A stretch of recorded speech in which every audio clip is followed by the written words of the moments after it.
江晨，我求求你了，六婶说孩子快生了，你别欺负我了。你是沈如玉？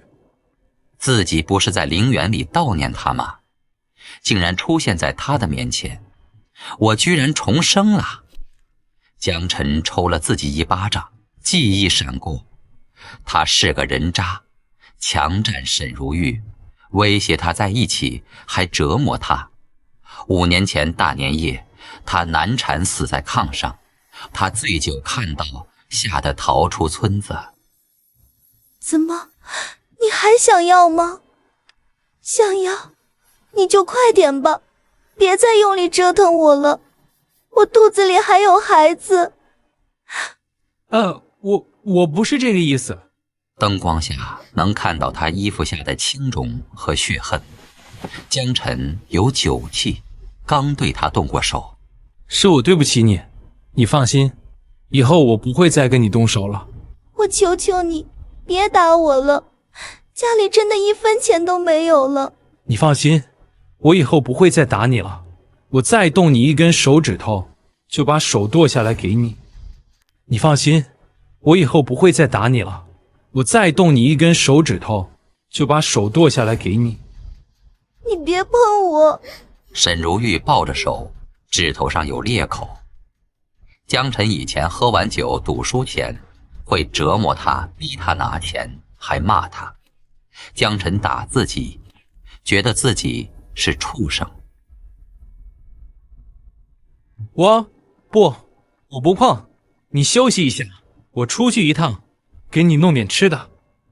江晨关上门离开，他听到沈如玉插门栓的声音，他透过门缝看到房间里的灯光和女人，他庆幸重生，一切有机会。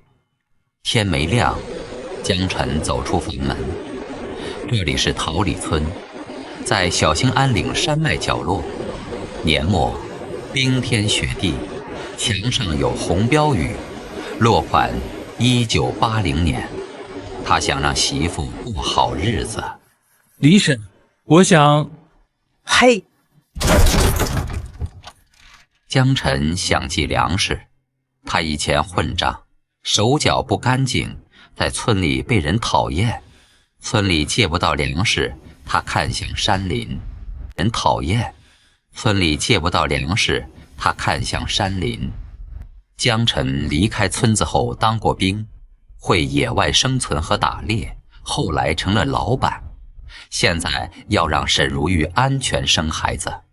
村子附近有丛林，翻过山头人很少。以前有野兽，后来被赶到深山。山边有野兔和狍子，村民会放兔子套。江晨折树枝，从邻居栅栏抽细铁丝磨尖，走进丛林。他不深入，在外面转。他想打兔子和松鸡给沈如玉吃。他在雪地找脚印和粪便，下了兔子套，撒树枝嫩芽，蹲在草丛里等。天一亮，江晨发现灰兔落入陷阱，却突然出现白狐，反被另一处套圈缠住。江晨想起保家仙的说法，解开铁丝放了他。滚吧，小家伙，下次别这么贪心了，再被抓的话可没这么好运了。江晨刚要离开，身后出现一只灰狍子，傻站着不动。听说这种动物爱看热闹，江晨笑着扛起棍子。今天算你倒霉了。热闹，江晨笑着扛起棍子。今天算你倒霉了。几个小时后，江晨从饭店出来，已经将猎物卖给饭店。他心想，一只5、60斤的野生狍子，连皮带肉才给了200，黑商。在村口，柱子匆忙跑到江晨面前。晨儿哥，你可算回来了，你家现在可热闹了。什么？是四婶说嫂子偷吃了他们家的鸡蛋，非要嫂子赔钱呢。江晨暗道不妙，连忙甩开步子，朝家跑去。沈如玉跌倒在地上，身上还有脚印。自家院子外站满了围观的男女老少。沈如玉用满是伤痕与泥泞的手强撑着身体。大家都来看看啊，谁家的老婆大着肚子还偷人鸡吃？你家男人这么不争气，你也不能当小偷啊！不是，我没有，我就是打扫一下院子，不知道谁往我家扔的鸡毛啊！你都是快要当妈的人了，还是个知青呢，还有文化呢，你就这么做事儿的？吃不起饭是你男人轻呢，还有文化呢，你就这么做事儿的？吃不起饭是你男人没用，谁让你嫁了这么个东西？现在你也学着偷东西，再过2天不是就要偷人了？江四婶对着众人大叫起来：大家快来看啊，我可真是苦命啊！我的鸡呀，你吃我的鸡也不怕噎死。思婶，我们家虽然穷，可我从没有偷过别人家的东西，不信你可以搜，我们家一块肉也没有啊！都吃完了还搜什么？这院子里的鸡毛和鸡骨头难道都是天上掉下来的？四婶儿，你快看，这里还有30块钱。好啊，老二家的，你不光偷我家的鸡，还偷我家的钱。不是的，这是我的钱，这钱是我一分钱一分钱赚来的，我留着生孩子用的。思婶，我求你不要拿我的钱。偷东西赔钱天经地义，再说你生的种儿跟我有什么关系？起开！沈如玉哭着抱住江思辰的膀子，被四婶一把推开。江晨正好跑回家中。住手！好大的胆子，敢来老子家里撒野！住手！好大的胆子，敢来老子家里撒野！江晨，你不能不讲理吧？你老婆偷我家的鸡吃，我过来让你家赔钱，有什么不对？不可能！沈如玉身上的脚印清晰可见，她本就憔悴的脸上又多了几道泪痕。这么多人都在这儿看着呢，小龙、小虎亲眼看到你家的偷我鸡吃，你还不赶紧教训他？小龙、小虎，有没有这回事儿？有，我们亲眼看见的，就是二婶她偷的。江晨知道这两侄子的底子不干净，没理会他们，上前扶起沈如玉。别打，你别打我，我没偷吃，我真的没吃啊。江晨看见他身上的脚印，脸色一沉。江晨的眼神从心疼转为冰冷，瞳孔收缩，盯着江四婶和2个孩子。四婶儿，我老婆有没有偷吃你家的鸡？你家的鸡是谁吃的？我倒是有个办法找出来。你有什么办法？把肚子剖开，一下子就知道了。把肚子剖开，一下子就知道了。江晨捡起一把刀，拉住江小虎，四婶吓得脸白。江晨，你要干什么？快点放开我孙子！小东西，你说你亲眼看见婶子偷吃了你家的鸡，可我看你自己袖子上的油点还没擦呢，我就先把你的肚子剖开，看看里面有没有。不要劈开我的肚子，奶奶快救救我！江晨，你干什么？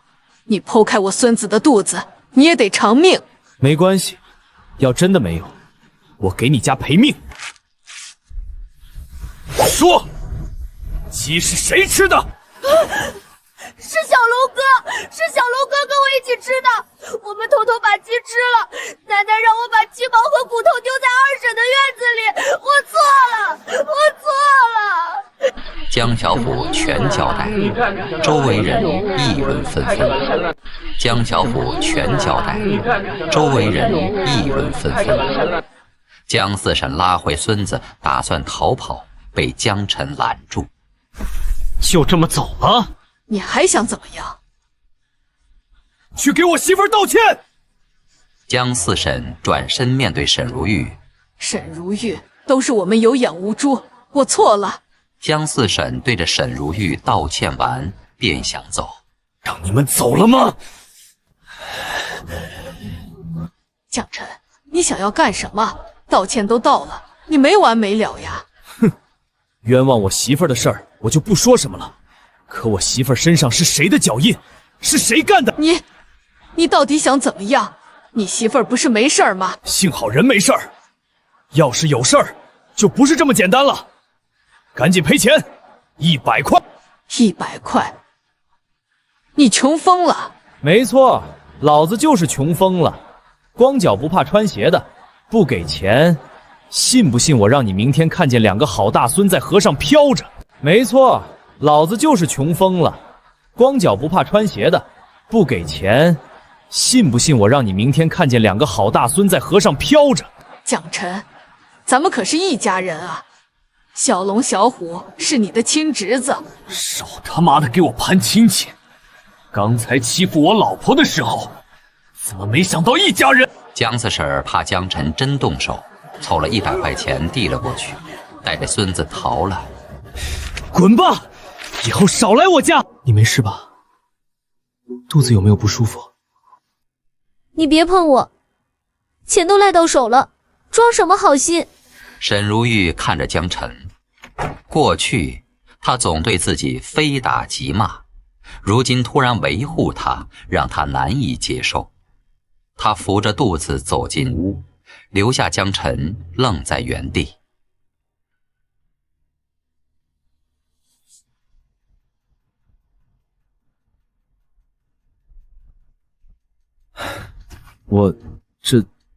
今天要不是你跑出来找我，你嫂子说不定就出事儿了。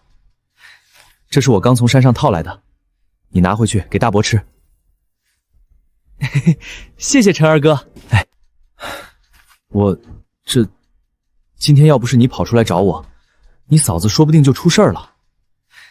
这是我刚从山上套来的，你拿回去给大伯吃。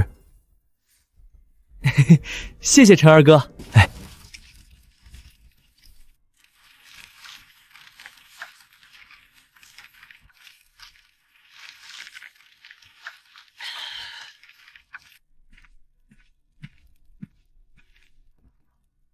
媳妇儿，出来吃饭吧。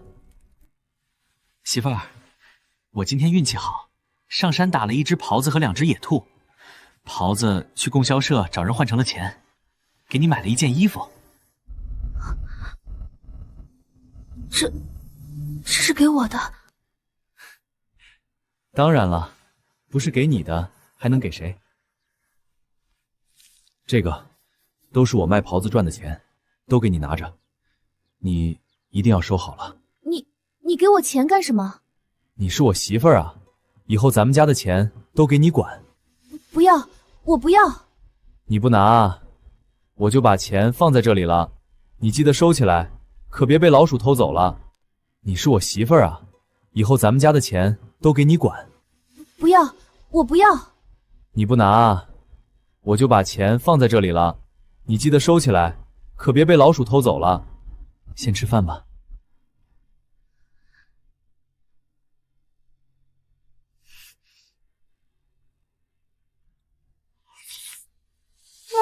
太好吃！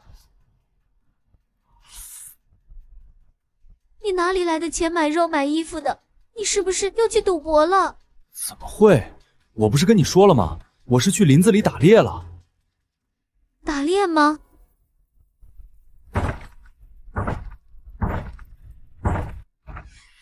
陈儿哥，你也太不够朋友了吧？吃肉也不叫生兄弟，你来干什么？陈儿哥，你忘了，上次你在赌场欠了我300块钱，还说要把如玉嫂子卖了还债吗？这不，我给你找来卖家了。这老哥是八里铺的赵骡子，今年刚50，以前是给人拉帮套的，这不。现在回来了，现在才回来了，说想花钱买个媳妇儿，愿意出500块呢。怪不得你给我买衣服买肉，原来你竟然要卖了我！江辰，我真是看错你了，狗改不了吃屎，你就是个人渣！怪不得你给我买衣服买肉，原来你竟然要卖了我！是看错你了，狗改不了吃屎，你就是个人渣！不是的，媳妇儿，你听我解释，你别听他胡说，我不会卖你的。哼，陈二哥，你怎么能这么说呢？白纸黑字，这是你自己写的呀。赵哥，你看陈二哥的这媳妇儿怎么样？好，好，怀了就好，俺就喜欢能生的女人。我听说你男人又赌钱又打你的，我看你跟了俺吧，俺不打你，你给俺生孩子就行。你给老子滚蛋！陈二哥，你这是什么意思？老子钱都收了，你怎么能不认账呢？我认什么？你怎么不去卖自己？立刻给我滚出去，要不然别怪我翻脸。江晨，你装什么呢？不卖媳妇儿，那你欠老子的钱怎么算？钱，老子会还给你了，最多1个月连本带利都给你。但是你要再带这些不三不的人到我家，我现在就打断你的腿。钱，老子会还给你了，最多1个月连本带利都给你。但是你要再带这些不三不的人到我家，我现在就打断你的腿。好，姓江的，1个月后不还钱，你给我等着，咱们走着瞧。我不要，我就要屋里这个女人，这个女人弄不到手，你就把钱退给我。吵什么吵？大不了老子再给你找一个就是。你放心，这小子不可能一直在家守着，等他出去了，你直接上去把人抢了不就行了？啊，抢人？这不合适吧？要是报警了怎么办？他敢？他自己犯的事儿，枪毙了都不为过。你以为他当年是怎么把沈如玉弄到手的？别人不知道，我还不知道。嘿嘿，行，那就听你安排了。如玉，你听我说啊，我真的没想要卖你，都是李茂那小子胡说的。那张条子上面的名字也是假的吗？我，如玉，那都是以前的事儿了。我说过我会改的。媳妇儿，媳妇儿，你开门。如玉，那都是以前的事儿了。我说过我会改的。媳妇儿，媳妇儿，你开门。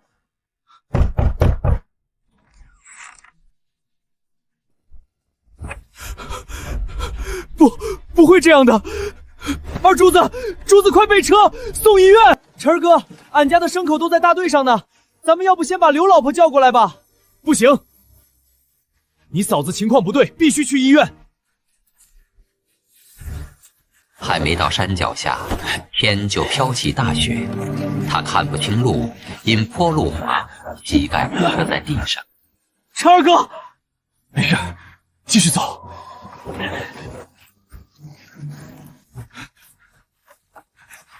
医生，医生快来，我嫂子要生了。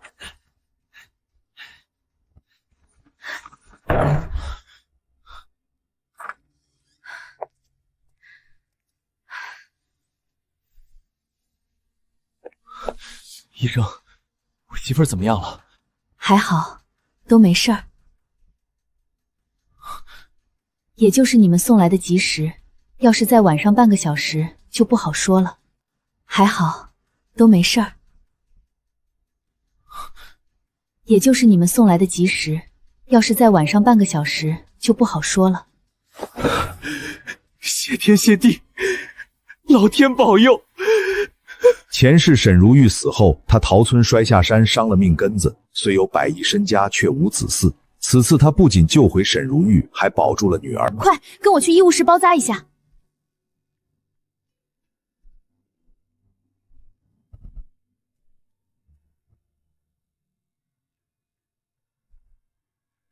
你这刚摔的吧？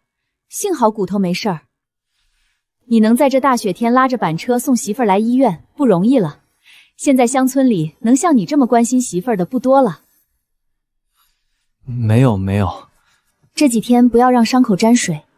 对了，我是这所医院的产科大夫，你们以后有什么需求都可以跟我说。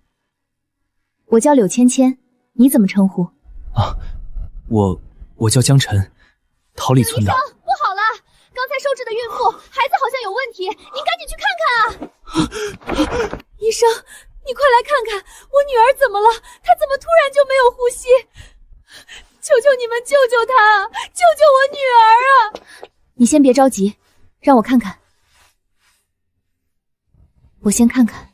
医生，你快来看看，我女儿怎么了？她怎么突然就没有呼吸？求求你们救救她，救救我女儿啊！你先别着急，让我看看。我先看看。快准备手术室，立刻抢救！媳妇儿，你也先别着急，你放心吧，孩子不会有什么事儿的。别在这里假惺惺的装好人，你是不是看她是个女孩，是个赔钱货，所以你根本不想要？我没有这个意思啊，我也很喜欢女孩的，男女都一样。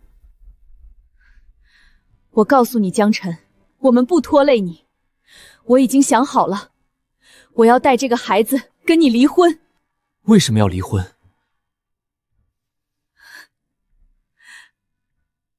就因为你这个卖媳妇儿的烂赌鬼，你说不定什么时候输上头了，会把我的孩子也给卖了。以后我就算是讨饭，也会一点点把孩子养大，不用你费心，跟你没有关系。如玉，我知道以前做的不对，可我真的已经改了，你能不能再给我一次机会？以后我就算是讨饭，也会一点点把孩子养大，不用你费心，跟你没有关系。如玉，我知道以前做的不对，可我真的已经改了，你能不能再给我一次机会？打扰一下，你们的孩子问题很严重，快点跟我过来缴费。医生，孩子怎么样了？要缴费多少钱？孩子还不能自主呼吸，可能是在路上憋的时间太长了，而且检查费里面也有东西，说不定还要做手术，前期手术费就要1000块。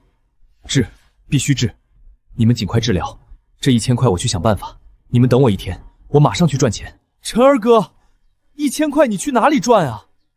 算了，我不治了，这就是他的命吧。他能活就活，活不下来也是他运气好，不用活着受苦。治，必须治。护士，我这里有300块钱，剩下的钱先欠上，你跟柳医生活一下，明天中午之前我把剩下的钱补上。那行，你们赶紧去筹钱，我们马上安排做手术。这你不用管，你先回家让大伯和伯母过来，帮我照顾一下你嫂子，我想办法去弄钱。这你不用管，你先回家让大伯和伯母过来，帮我照顾一下你嫂子，我想办法去弄钱。80年代赚钱机会多，宜城城郊百花大楼日后会因南方衣服热销而炙手可热，档口值10几万。山林某处将发现大型煤矿，转让费上千万。县城低价房产日后涨幅巨大，但这些都需时间和本钱。二婶，听说你儿媳妇生了？是啊，就是营养不够，我这不是四处找东西给她补补身子呢。补品？对了，我怎么没想到？鲫鱼汤最下奶，江晨便备了工具到城郊水库捕鱼。他砸开后冰下网，又垒渠撒石引水聚鱼。网有动静也不急收，先引鱼入渠。忙完他冻得直哆嗦，他捡柴在背风处生火。小家伙，又是你！烤火暖手时，等鱼入网。抬头又见草丛中白虎偷看，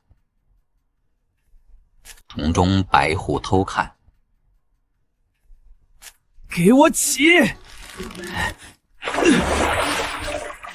哇！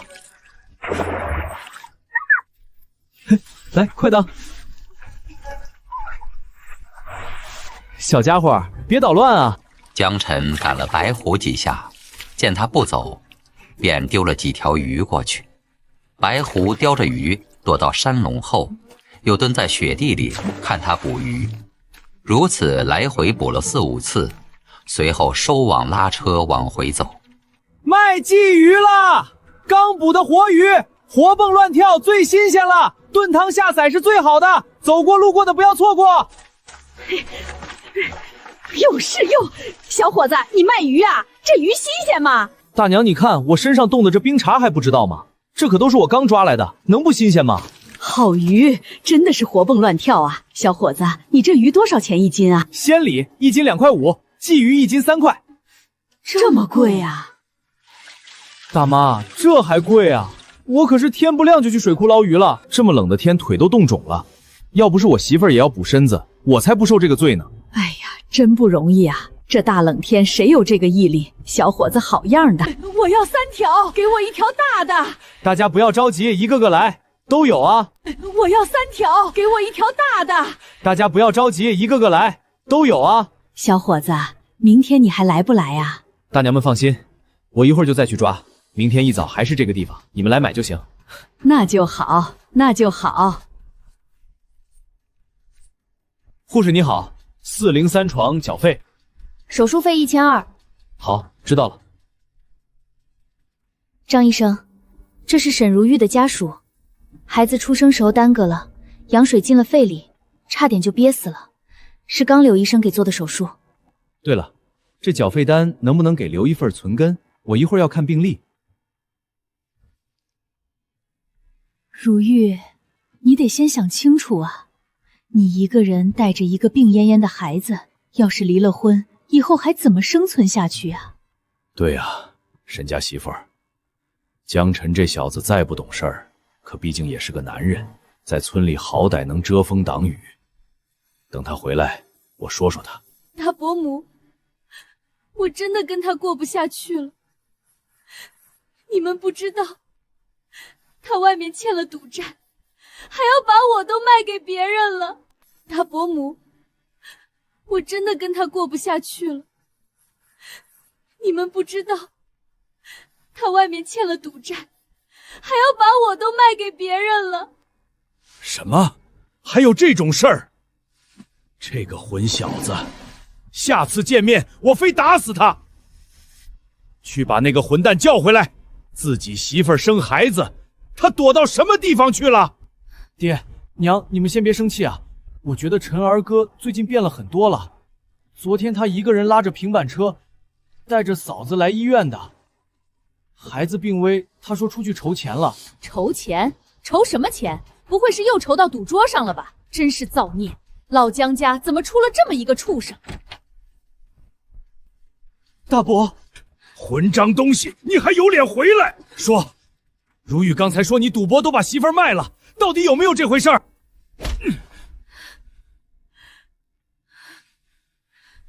这件事儿是有的，不过事情不是你们想的那样，你们听我解释啊。有什么好解释的？你这个畜生，我以为你成家后能立业做人，平日你不成样子我就不说什么，可今天我非要替你爹打死你这个猪狗不如的东西！可今天我非要替你爹打死你这个猪狗不如的东西！老头子，别冲动啊！爹，你别伤到腰了。好了，你干什么？这里是医院，不是让你们大喊大叫的。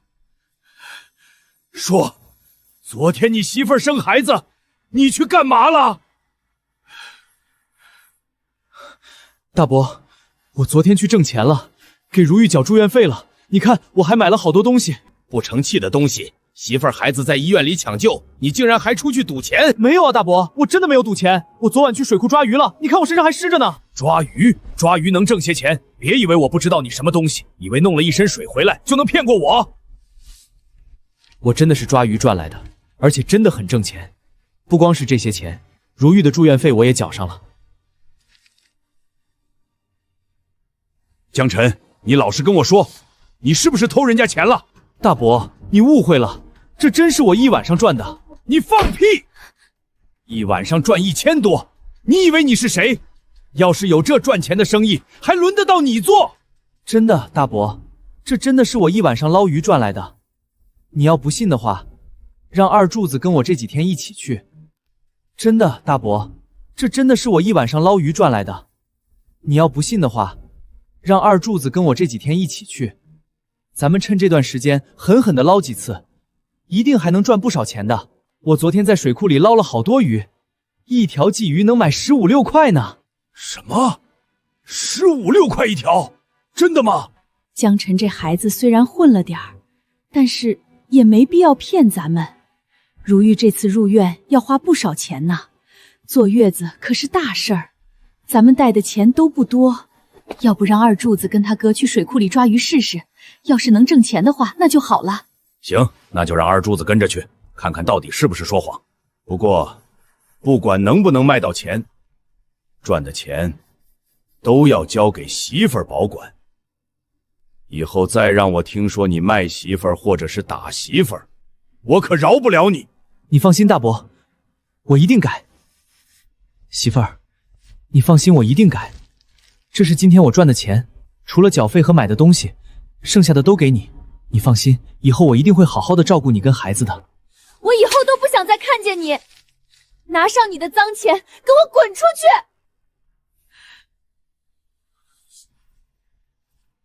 伯母，请您费点心，帮我照顾一下如玉。行了行了，我知道了，以后慢慢来。行了行了，我知道了，以后慢慢来。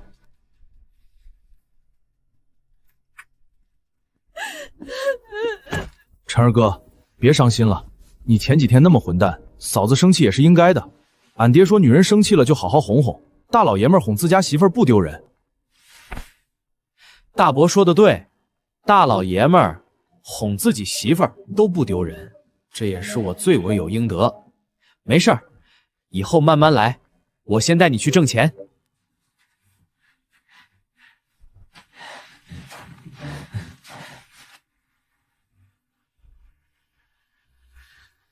陈二哥，就是这里吗？没错，趁着水库上的冰还没有化，多开几个冰洞下网，然后尽量把鱼群赶到李渠队那边。今天忙一宿，明天准能卖个几千块。我的天，几千块，想都不敢想啊！咱们桃李村除了李狗钱家，谁还能有这么多钱？等赚了钱，分你一半，让大伯母给你说上一门好媳妇儿，到时候也让大伯抱上孙子。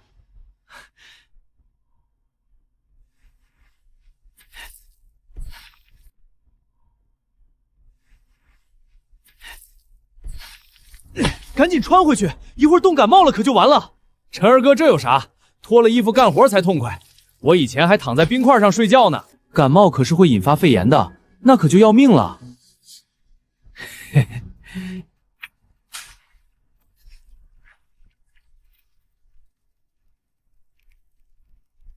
这小胡子有点意思嘿。柱子，这渔网下去后要等一会儿才能拉，我先过去看看，你在这儿等着。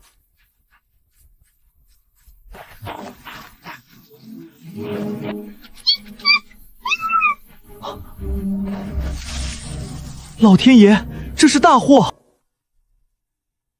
！1、2、3、4、9批叶，这下可发财了！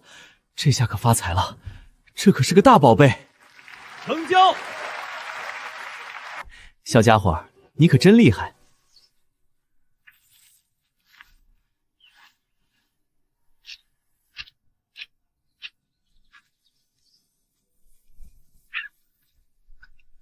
怎么了？我去，这蛇怎么没有冬眠啊？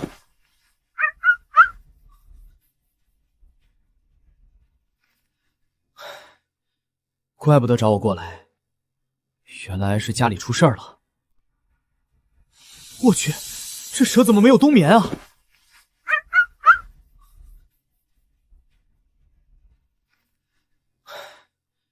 怪不得找我过来。原来是家里出事儿了。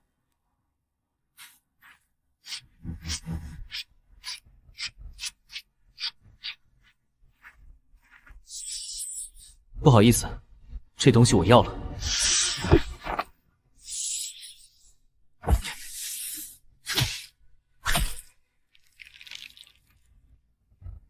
好，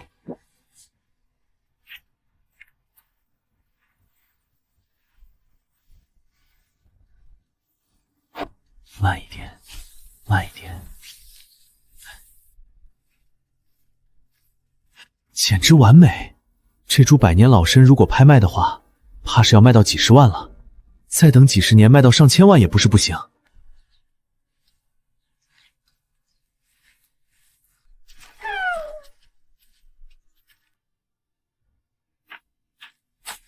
小家伙，你可比我幸运。我从小就没见过自己爹娘，现在咱们两个都是孤儿了。以后你不嫌弃的话，就跟着我吧，饿不着你的。晨儿哥，你看，这是我刚下网捞的，这里的鱼太多了，一网兜下去就是10几条。晨儿哥，你看，这是我刚下网捞的，这里的鱼太多了，一网兜下去就是10几条。太好了，等到明天这水渠里的鱼就可以捞了，到时候就不用辛苦在冰面上打洞了。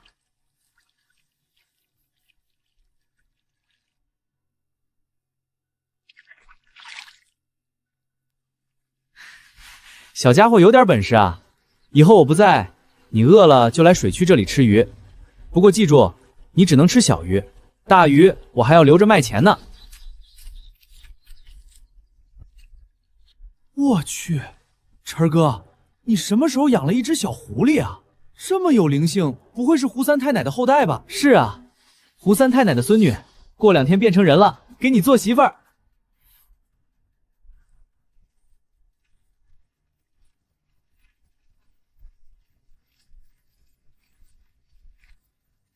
卖鱼嘞，卖鲜鱼啦！下奶神汤，鲫鱼、鲤鱼，走过路过不要错过啊！快过来看啊！晨儿哥，你这么喊，真的有人买吗？少废话，想赚钱就使劲喊，好东西还怕没人要吗？好鱼嘞，鲜鱼啊，卖鱼啦！少废话，想赚钱就使劲喊，好东西还怕没人要吗？好鱼嘞，鲜鱼啊，卖鱼啦！卖鱼啦，卖鱼啦！小伙子，终于等到你来了，快给我来2条！我也要2条！我也要2条！我也要2条！二柱子，你猜多少？怕是估计要1000多块吧。1000怎么够？足足有2700呢！啊，这么多，这不得能盖3间瓦房，还能娶2个媳妇儿了？没错，今天主要都是你在捞鱼，这卖鱼得的钱，我们1人1半，你拿1400，我拿1300。这怎么行？陈二哥，这主意也是你出的，鱼也是你卖的，这钱我可不能要。少废话，少废话，没有干活不拿钱这一说。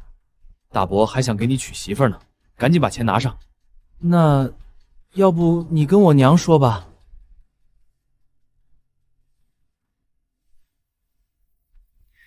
也行。那要不你跟我娘说吧。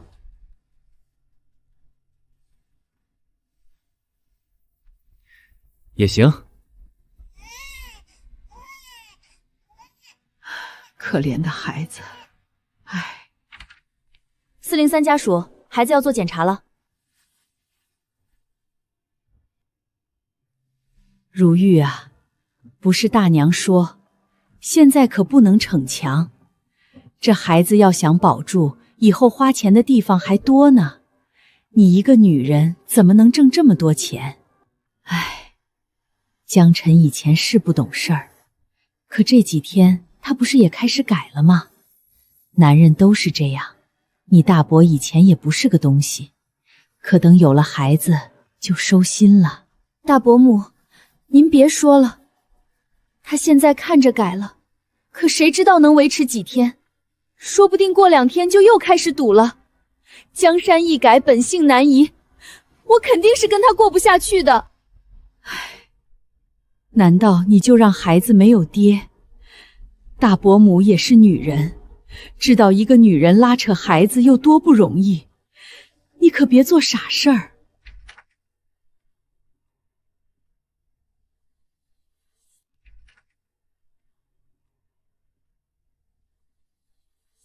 医生，我是403床的家属，是孩子有什么事儿吗？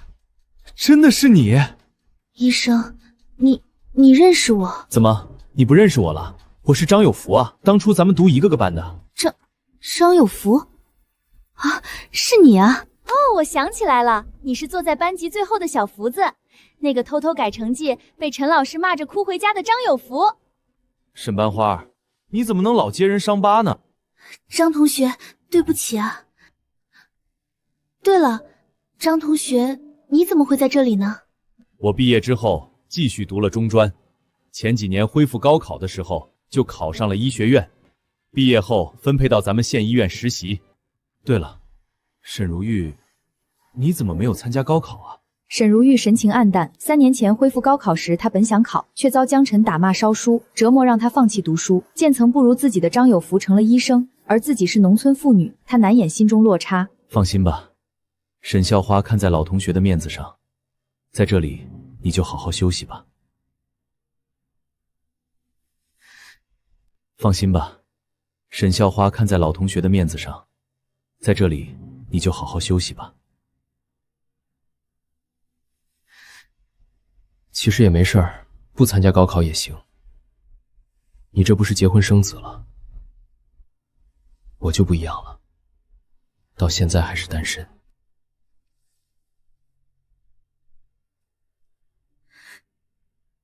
对了，昨天我检查病历的时候就看见你了。钱的事儿你放心，我在县医院还有点话语权，不会为难你的。张同学，我的手术费用不会是你帮我缴的吧？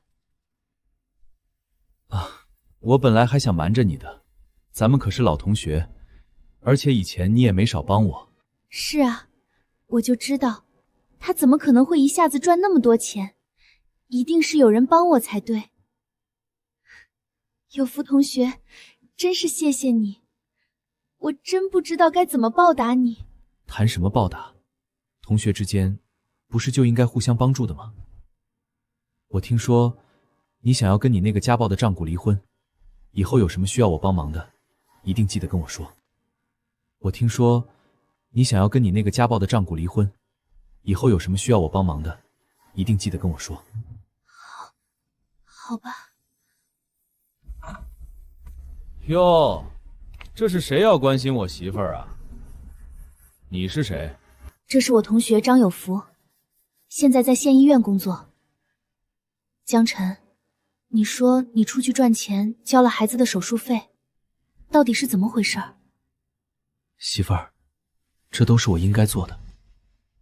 你还在撒谎，孩子的手术费根本不是你缴的，是张医生垫付，是张医生垫付的。你到底什么时候才能改了一身的毛病？什么？你小子给我说清楚，这到底是怎么回事？哎，你想干什么？这里可是医院，敢在这里闹事儿，小心把你们抓起来！你这小子怎么能撒谎呢？我们哥俩熬了一晚上捕鱼凑钱，你怎么能抢功？两人捞了一晚上鱼，赚钱缴医疗费，如今却成了张有福缴的。张有福顿时慌了，这小子太气人了。张医生真是宅心仁厚啊！我家汝玉能有你这样的同学是……这小子太气人了。张医生真是宅心仁厚啊！我家汝玉能有你这样的同学，实在是太幸运了。1000多块的手术费，说垫就给垫了，真是好。如玉是我的同学，这都是我应该做的。你是她丈夫，我得说说你了。我听说你在家里天天打骂媳妇儿，还赌博。沈如玉以前是什么样的人，现在变成这样，你说你怎么当人丈夫的？连孩子生病的钱都没有，你怎么当男人呢？就天天靠着一张嘴坑蒙拐骗吗？对，张医生说的都对。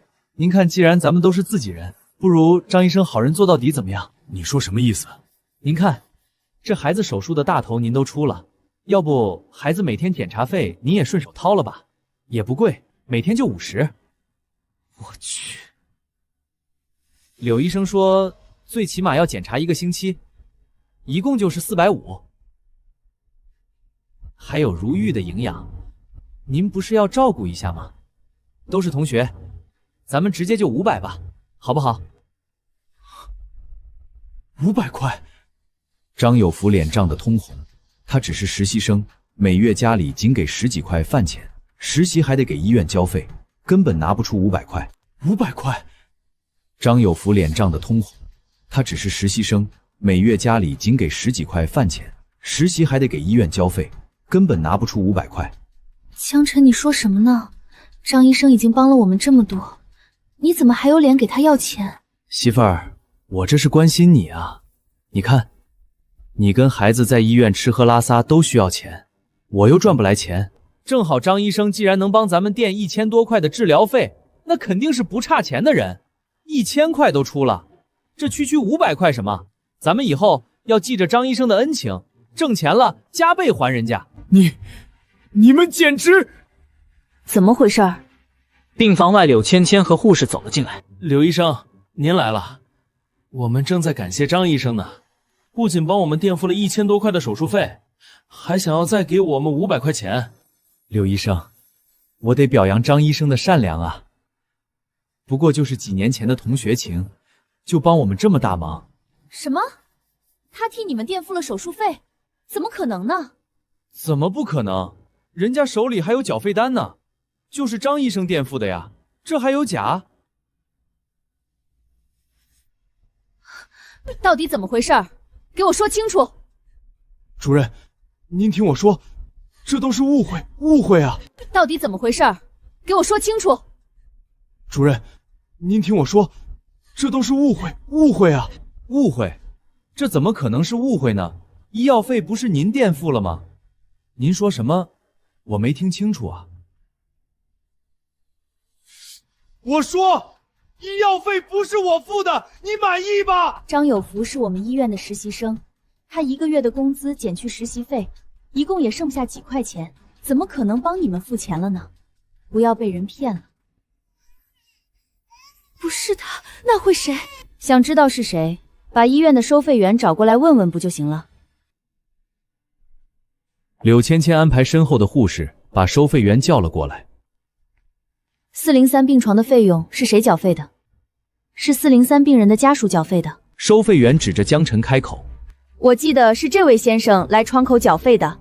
你确定没有认错？我怎么会认错呢？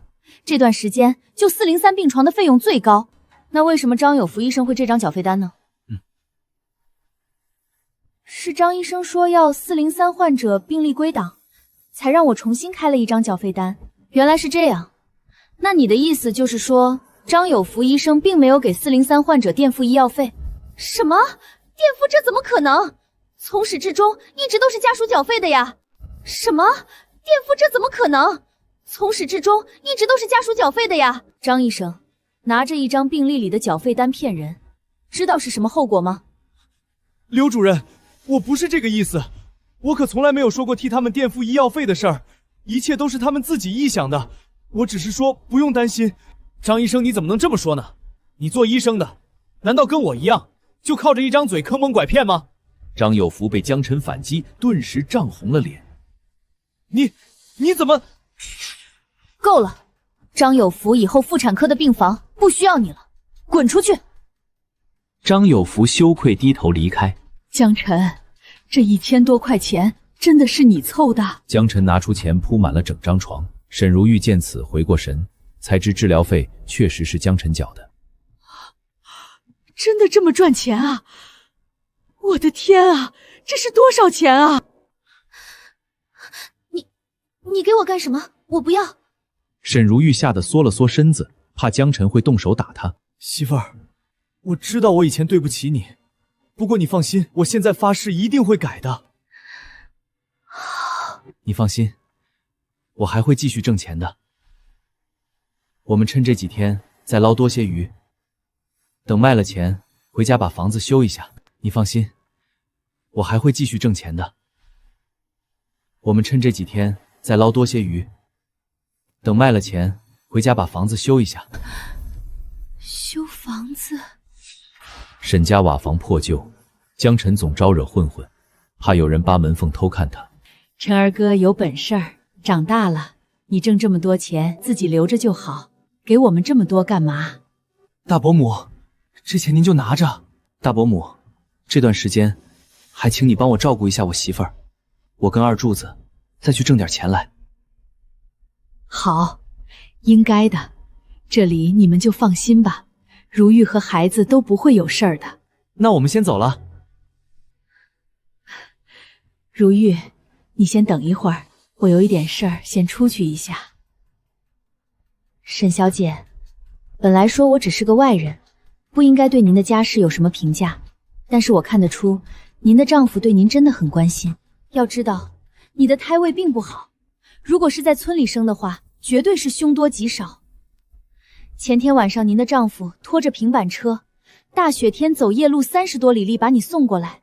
昨天他自己的膝盖都跌得青肿淤血，伤势严重的连站都站不起来。昨天他自己的膝盖都跌得青肿淤血，伤势严重的连站都站不起来。可当天晚上，他拖着伤腿又跑到了河里捞鱼，冻得手脚发红的在医院门口卖了一个早上。而您呢，不分青红皂白就怀疑他的钱来路不当，我真为你丈夫感到不值。刘医生，我知道最近2天江晨的表现让你觉得他好像还不错，可我保证，如果你跟我一样在他身边生活了几年后，你就不会这么说了。也许吧，至少他现在对你不错。你们的孩子状况还不错，等到满月后你们就可以出院了。以后有什么需要我帮忙的，随时过来联系我。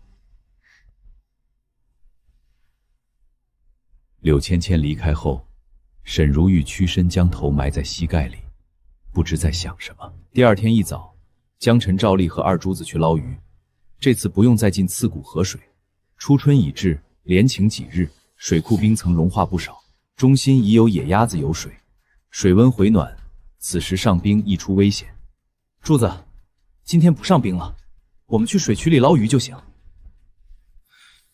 你不用到上冰了。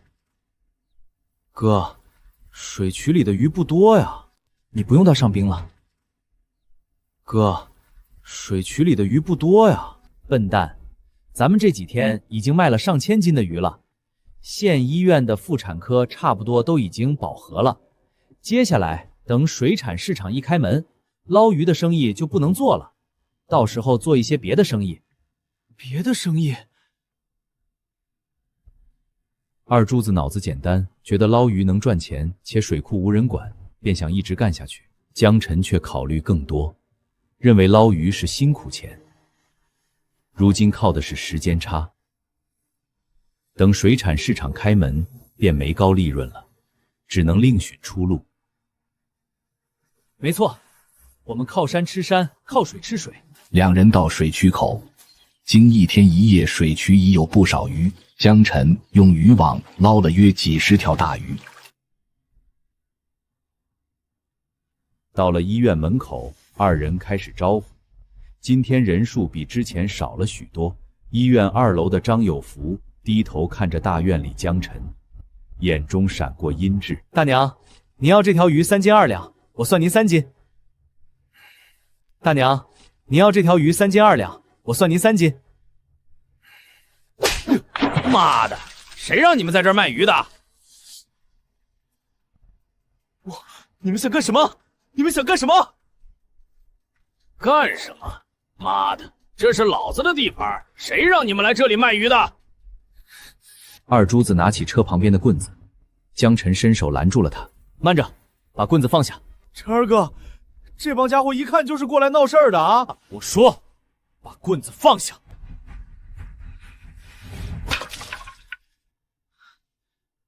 这位大哥，都是误会，我们不知道这里不让卖鱼，对不起，我们马上走。现在想走来不及了，告诉你，爷爷叫孙四，是县医院的食堂主任。你们几个在老子的地盘卖鱼，那谁还去老子的食堂里吃饭？你这不是打老子的脸吗？那您说怎么办？你们的鱼全都没收，还有今天赚的钱，全都给我交出来！拿钱！晨儿哥，钱不能给他，这是我们辛辛苦苦赚的呀！不给，你们可要考虑清楚了。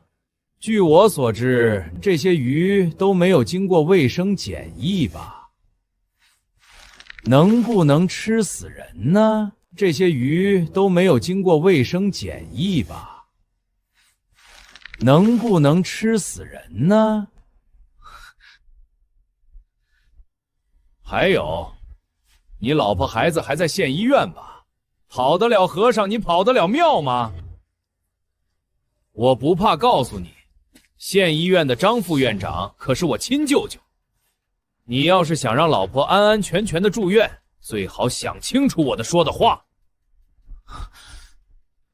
怎么，小子，你好像很不服气呀？来，别说老子没给你机会，来，冲着打一巴掌试试，老子躲一下就是你养的。看着男人嚣张模样，江晨冷静下来。不敢呀，不敢就给老子乖乖的当孙子。在老子的地盘，是龙就得窝着，是虎也得趴着。来老子的地盘不摆山头，真是狗胆包天。江晨没反应过来，一巴掌打在他的脸上。江晨把二珠子拦住，眼下在别人地盘，不宜和这些混混起冲突。兄弟，我有眼无珠，不知道这里是您的地盘。这是我今天赚的钱，全都给您了。您大人大量，别跟我们一般见识，以后再也不敢来了。江晨只好把钱全部递了过去。哼，算你小子识相。江晨只好把钱全部递了过去。哼，算你小子识相。哼，小子，听清楚了，这些钱可不是我抢你们的，是你们在医院里擅自卖东西，医院罚你交的罚款，懂吗？还有这些东西，全都给我留下，等候医院处理吧。孙四派人上来，把水桶和平板车全部拉走。陈二哥，他们这不是明抢吗？算了，为这点钱不值当的。前几天赚的钱足够赔渔网和平板车的。你嫂子和孩子都还在医院里，不能跟这些混混起冲突。陈二哥，这也太憋屈了。咱们累了一天，这小子2句话就把我们的钱给没收了，还把咱们的平板车和渔网都拿走了。那就这么忍了？当然不会，这件事儿咱们先记下来，等有机会，我是不会放过他的。江晨带二中子往沈如玉病房走，刚进房，大伯母就发现了他脸上的伤。哎呦，这是谁把你打成这样？没什么，就是卖鱼跟人家吵了2句。娘，你不知道他们医院食堂里的那个孙四实在是太混账了。看我们卖鱼赚钱了，就找了几个人砸了我们的摊子。不仅收了我们的车和水桶，还抢走了我们今天赚的钱，有好几百块呢。啊，还有这种事儿？这不是强盗吗？就是啊，娘，我当时就想要跟他们干起来的，可陈二哥一直拉着我，最后陈哥还被带头弟扇了一巴掌。什么？他没还手。大伯母诧异江晨挨了打竟没还手。你陈二哥说的对，有老婆和孩子在医院，万一跟人起冲突了，那老婆孩子怎么办？我有老婆孩子，还有兄弟和亲人，他们孤家寡人的，不跟他们争这一口气，退一步海阔天空。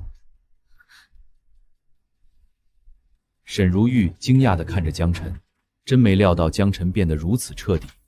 柳芊芊推门走了进来。江先生说的真好，不过你也不用担心，医院也不会让你们吃亏的。刚才楼下发生的事儿我都看见了，孙四只是一个承包食堂的小老板，他根本不是医院的人，他们没资格代表医院没收你们的钱和东西的。一会儿我带你去见院长。真的吗？当然了，我好歹也是县医院的一把刀。院长我还是能搭上话的。柳芊芊带着江晨来到医院的楼上，刚进院长室就听到了吵闹声。哎呀，我要你们找的翻译到底什么时候来呀？汤姆森先生都等了半个小时了。院长，咱们东海也没有正经的外语学院啊。您说要的翻译，我们还在找呢。院长，出什么事儿了？刘主任，你来了，江湖救急呀！你听我说。不是的，院长，你听我说，我也有事儿啊。先听我的，只要把这件事儿完成了，你的事儿我都答应。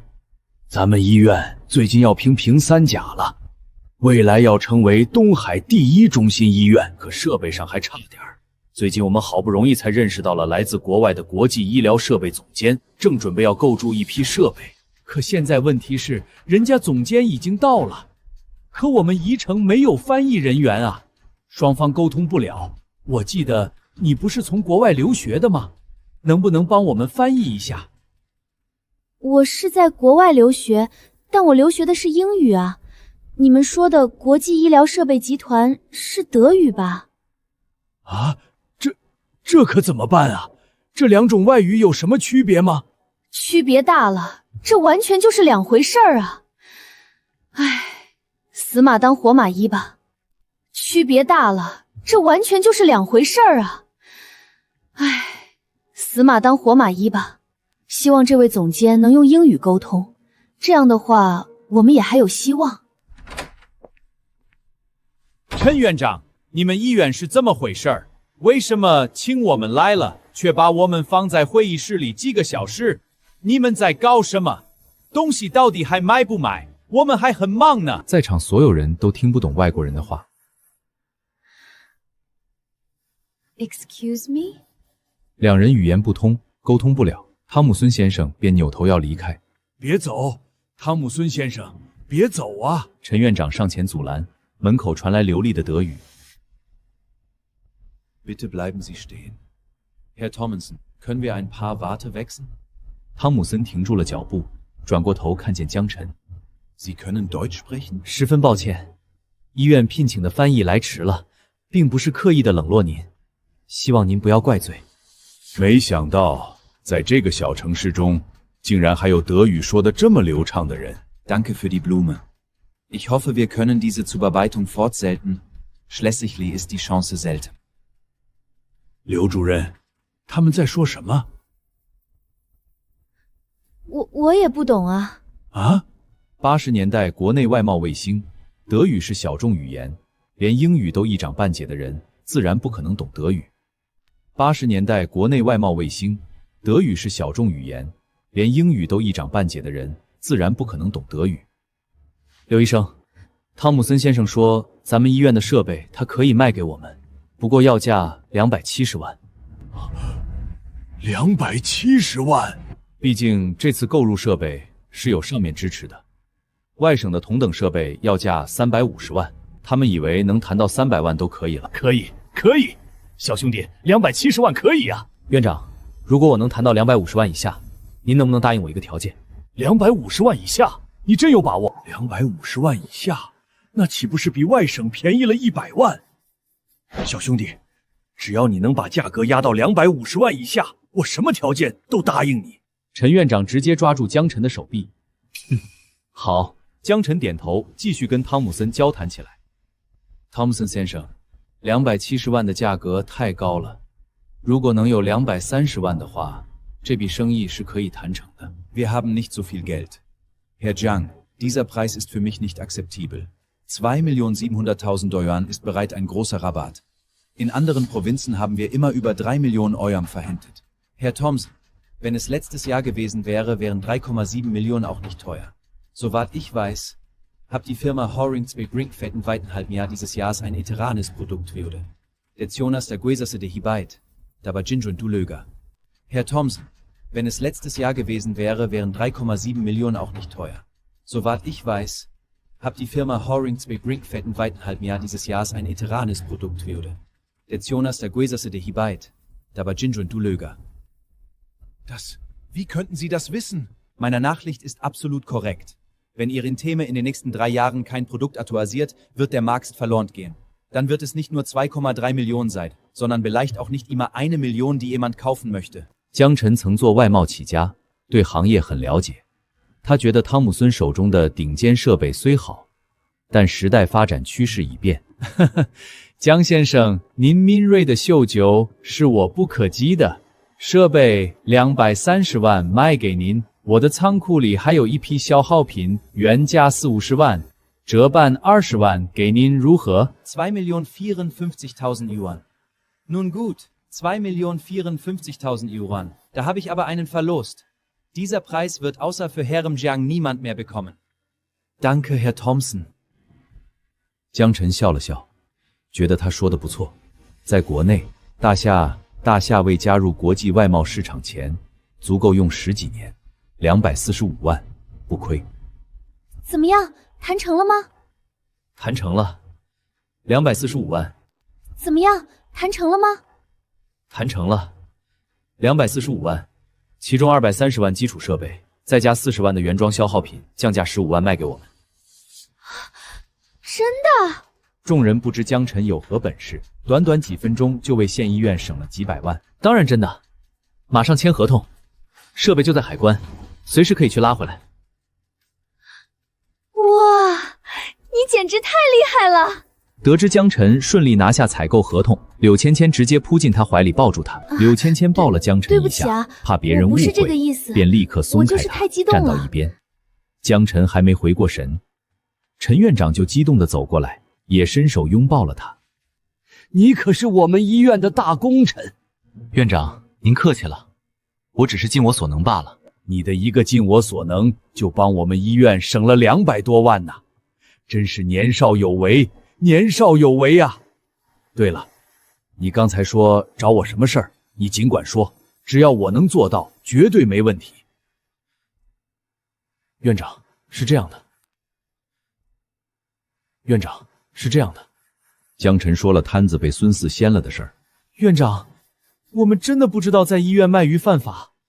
这钱我们认罚，可捕鱼的东西都是借村里人的，能不能还给我们呢？什么？还有这种事儿？是啊，陈院长，你有所不知，这个孙四仗着舅舅是赵副院长，把持着咱们医院的食堂，天天做那些清汤寡水，卖的比街上的饭店都贵，还让人把持着医院门口，不让人送饭进来，也不让人回家吃饭，简直放肆！一个孙四也敢把县医院当成自己家了！去把赵副院长给我叫过来！没一会儿，一胖男人小跑进来。院长，您找我有事儿。赵副院长，你的外甥孙四是怎么回事？孙四，这小子怎么了？怎么了？哼，这位江先生是我们医院特意请来的专家，而他刚才在楼下的时候，被你外甥孙四抢了几百块钱，还挨了一巴掌，这是怎么回事？什么？有这种事儿？赵副院长，江先生可是刚替我们跟国际医疗设备集团谈判，省下了几百万的资金，是院长眼中的贵客。你的外甥孙四是什么东西？你不会不清楚吧？赵副院长，江先生可是刚替我们跟国际医疗设备集团谈判，省下了几百万的资金，是院长眼中的贵客。你的外甥孙四是什么东西？你不会不清楚吧？我这……陈院长，江先生，那您看这事儿该怎么办呢？抢的钱一定要回来，另外人也不用在医院待着了，让他滚蛋吧。这件事儿处理不好，你这个副院长也不用干了。是。江先生，这件事儿您要是哪里不满意的话，我再处理他们。行，已经可以了。我媳妇儿还在咱们医院治疗，柳医生对我们很是照顾，我也是举手之劳。你这个举手之劳可是帮了我的大忙啊！正好生意谈成了，我们医院今晚在百福楼要宴请德方代表，您也一块参加吧。毕竟没有人的翻译，这宴会估计也说不出什么来。陈院长邀请江晨参加晚宴，还要靠江晨的翻译来帮忙。宴会东海医疗业头头都会参加，这个就算了吧，我就是一个普通人，参加这种宴会不方便。小兄弟，没关系的，像你这种懂外语的人才，我们医院也是求之不得的。以后设备采购上的事儿，少不了还得麻烦你。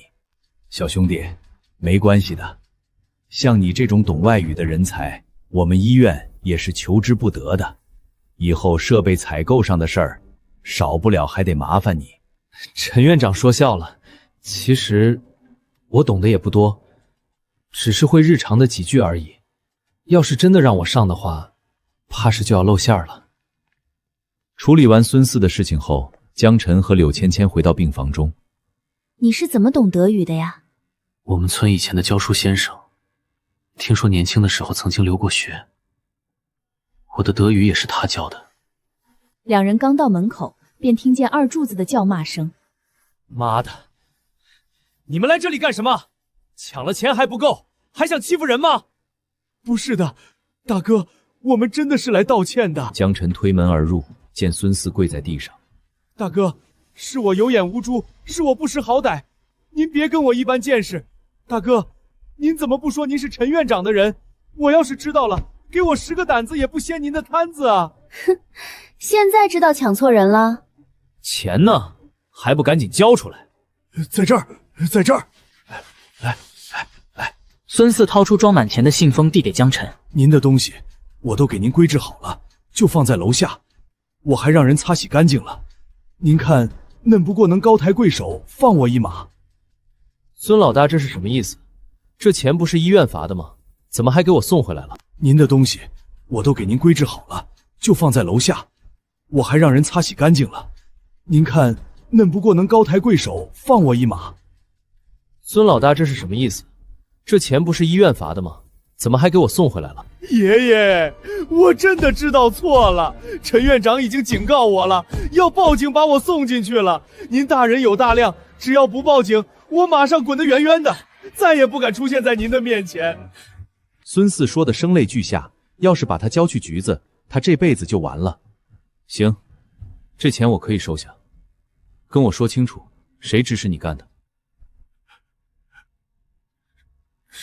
什么意思？我在医院楼下买了3天鱼，你们都没找上来，可为什么今天会突然出现？背后想害我的人是谁？我不说，柳医生报警吧。别报警！我说，我什么都说。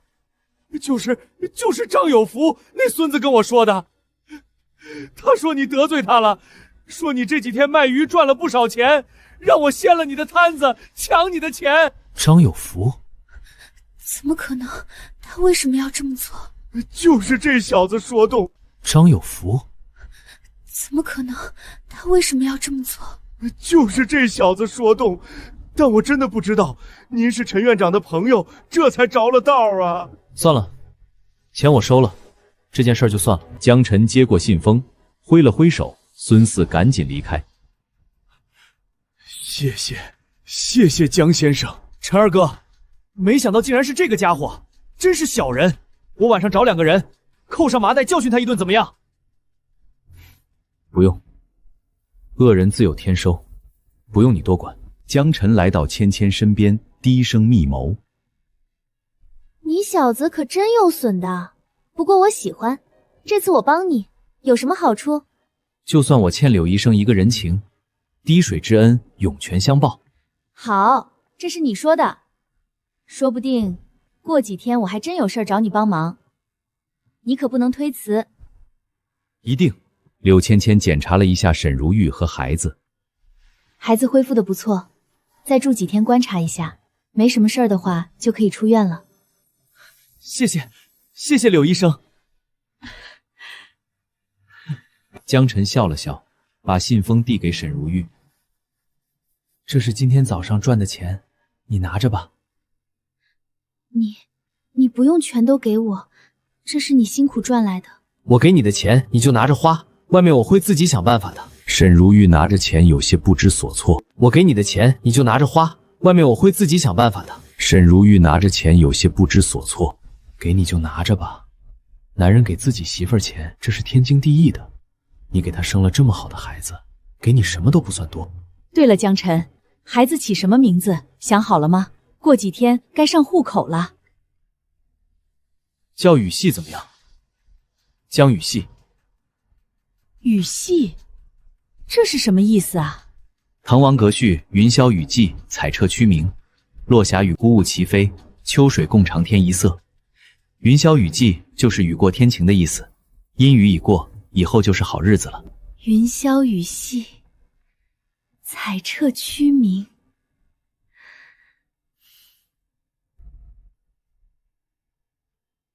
与此同时，张有福这边，赵院长，我的实习转正您看？张医生，我们县医院最近2年不怎么缺人，而且你的学历和经验还差一点啊，要不你再等等，看看学校分配。赵院长，我真的等不了了，我要是不能进入县医院的话，我就得被退回学校了，求求您高抬贵手。赵院长，我真的等不了了，我要是不能进入县医院的话，我就得被退回学校了，求求您高抬贵手。唉，这就难办了呀。你轮岗期间，我收到不少举报信，说你骚扰女护士，你这事儿很难办啊。难办？张有福心中暗骂，这死胖子，什么骚扰女护士，自己不过说2句玩笑话而已，他都敢动手，说这么多，不就是想要钱吗？张有福拿出几张纸币放在桌上。赵院长，您看我来得及，身上也没带多少，您多少给个机会。哼，什么意思？我赵某人是这种人吗？哼，赵院长，需要多少您直说，我去想想办法。行吧，我看你也是个可造之才，恰好我也是个爱才之人，你的事儿想办的话，最少需要这个数。赵院长伸出2根手指，200，哼，200能做什么？最起码2000。2000？听到这数字，张有福脸都垮了。想清楚了，能办你就办，不能办，我手里等着转正的人还多呢。院长，你再给我2天时间，2天我一定给你把钱凑出来。院长，你再给我2天时间，2天我一定给你把钱凑出来。那好，就2天啊。张有福出了门，没一会儿，柳芊芊走了出来。刘主任，您看江先生的吩咐我都照办了，能不能请他帮我跟院长说说，再给我一个机会吧？行，办得不错，你的事儿以后再说。张有发下班后，在巷道被人堵住。孙哥，您这是干什么？咱们不是兄弟吗？兄弟？孙四上前就是一脚。妈的，你小子阴我！你知不知道那个卖鱼的是陈院长的关系？为了给你报仇，老子连食堂的工作都丢了。孙四吩咐手下教训张有福：“别打，别打！”你说这事儿怎么算吧？老子现在工作没了，带着兄弟们喝西北风啊！我赔钱。行，赔钱就行。张有福拿出几10块钱递了过去。孙哥，我身上就这么一点了。我姓孙，你真把我当孙子啊？我给你算算，老子在食堂1个月挣30块，加上几个兄弟1个月差不多100-200，我也不算你多，赔2000块就行。2000？孙哥，2000是不是太多了？孙四从兜里拿出刀来，张有福顿时慌了。你再说说看。别，我给还不行吗？2000？孙哥，2000是不是太多了？孙四从兜里拿出刀来，张有福顿时慌了。你再说说看。别，我给还不行吗？我就给你1个星期时间，1个星期之后我没拿到钱，你试试后果。孙四起身离开，张有福瘫软在地上。我去哪里弄这么多钱啊？于是他来到杂货铺，向老板买渔网和水桶。你这个时候买渔网干什么？现在水库都结冰了，又捕不到鱼。这你就不用管了，买个东西唧唧歪歪的。老板，车借我用一下，明天还你。这个可不行，我还要进货呢。你怎么这么小气啊？给你钱行了吧？我就用，等我赚钱马上回来。妈的，这么冷，怎么捞的鱼啊？江晨那小子怎么挣的这钱？什么声音？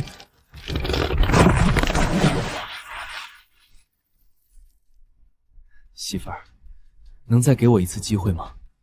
我保证以后一定好好对你，好好对闺女。江晨，柳医生，怎么了？告诉你一个消息，张有福出事儿了。昨天夜里他自己去水库捞鱼，结果一不小心掉进了冰窟窿里了。告诉你一个消息，张有福出事儿了。昨天夜里他自己去水库捞鱼，结果一不小心掉进了冰窟窿里了。他人没死，不过这辈子估计想要站起来难了。虽然最后被人救上来，可下肢冻坏了，估计要截肢了。截肢这么严重吗？当然了，不过江晨你运气真好，你前几天也是一个人去水库捞鱼，你就不怕掉进冰窟窿里？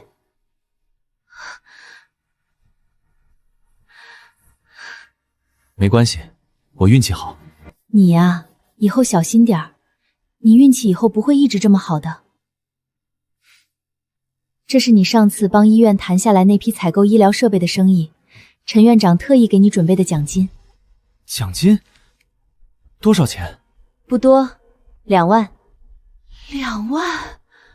沈如玉惊讶，这2万块别说装修房子，就连新盖8间大瓦房，配上3转1响也绰绰有余。真小气，放下吧。这么多钱还小气？沈如玉心想，2万块如果是以前的自己，一辈子怕是都攒不起。我们家是媳妇儿当家，这钱给我媳妇儿就行。老婆，过2天我们先把村里的房子收拾一下，等雨金长大了，我们就在城市里买一套房子住。城里的房子？没事儿，你要是不愿意去城里住，我就在村里修一座别墅。这钱是你赚的，想怎么花，你说了算就是了。你是我老婆，我的就是你的，你的还是你的。行了行了，这里还有外人呢，能不能顾及点我的存在？这段时间孩子和产妇恢复的不错，明天没什么事儿的话，你们收拾一下可以出院了。可以出院了，刘医生，谢谢，真是谢谢你了。行了，不用客气，这都是我该做的。不过还有一点啊，你别忘了曾经答应我的事儿。放心，只要你有吩咐，我肯定不敢拒绝。这样就好。够了够了，别乱花钱了，咱们现在用不着这些，以后有时间还可以再来买的。那不行，好不容易出来一趟，自然是能买的都买齐了。可是家里不大，根本装不下这么多东西啊。那就翻盖，把东屋和西屋都建起来，还要围个院子，把厨房和厕所移出来。大伯，先等等，我想给媳妇儿买几件衣服。中，你们去买吧，让二柱子跟着过去，正好我也去给你大伯娘捎带点东西。别花那个钱了，我真的不用。哪能不用？在家里你除了这一身衣服之外，还有别的吗？售货员，这件衣服能拿来给我们试试吗？别试了吧，这里的衣服都太贵了。江晨见店里成衣价高，一条普通裤子就要30-40，抵得上普通人月工资，难怪人少。没事儿，才几十块钱而已。售货员，把这件风衣拿下来，给我媳妇儿试试。吵什么吵？这件衣服不是你们能穿的。出门左拐，那里有家裁缝铺子，扯2块布自己去做吧。哎，我真是奇怪了，这里是不是服装店？你们是售货员，这里的衣服只要我愿意，我能一个个的试，直到试出我满意的为止。嘿，还试到你满意为止？我还告诉你，我们是售货员，不过我们为顾客服务，不是什么阿猫阿狗的都能来我们店试衣服的。你们就是这么做服务的吗？你们有什么觉悟？这也是你们能试的？这件衣服可是很贵的，要是你们试坏了怎么办？你们赔得起吗？我们店里的衣服都是卖的，不是给你试的。这件衣服又不是什么无价之宝，试一试可能会坏吗？就算真的坏了，我买下不就得了？你在说什么胡话？你知道这衣服多少钱吗？你想要在小媳妇儿面前逞英雄，我很了解，你在说什么胡话？你知道这衣服多少钱吗？你想要在小媳妇儿面前逞英雄，我很了解。但是，一会儿试过了买不起的时候，不是更尴尬吗？我劝你还是别自讨没趣，赶紧走吧。江晨，算了，我们走吧。这里的衣服确实太贵了，我身上的袄洗洗还能再穿2年的。不行，不能就这么算了，把你们老板叫出来，快点儿！我陈儿哥跟你说话呢，没听见是不是？好，我这就去叫我们经理。3位客人，有什么是我能做的吗？你就是这家店的老板，我过来想要给我媳妇儿买几件衣服，想要试一试这件大衣，可你的售后员却说我们没资格试这里的衣服，还说我们是阿猫阿狗，不会为我们服务。先生，十分抱歉，我们店里的衣服都是可以试穿的，无论买还是不买，任何衣服只要您试到满意。那接下来由我专门为您服务，您看如何？好，不知道该怎么称呼。我姓安，叫安静。安静，好名字。这件也不错，很衬你的肤色。这件粉色的也好看，显得你很温柔。这件白色的收腰设计特别好，能凸显你的身材优势。你看，这样一搭配，是不是感觉完全不一样了？好，非常好。刚才换的这几件衣物，我们全都要了。再给我安排几件男士的服装，一起结账吧。全要了吗？江先生，您是说真的吗？当然了，这还有假？应该要多少钱，自己拿就行。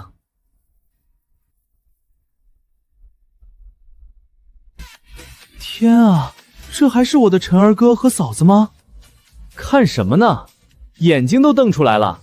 陈儿哥，你这也太好看了，这衣服一定很贵吧？放心，等你赚了钱，也能定做几件好衣服。这可是我们以后做生意的本钱，最起码第一眼不能让人看扁。嘿嘿，陈儿哥说的对，嫂子今天也真好看，比咱们村里的女人都好看，像是城里人。行了，咱们东西买的差不多了，准备回去吧。看到了吗？别以为自己干了2年售货员，眼睛都高到天上去了。如果再有下次的话，全都给我滚蛋！是，经理。江晨按住沈如玉，自己打扫屋子、做饭菜。谁呀？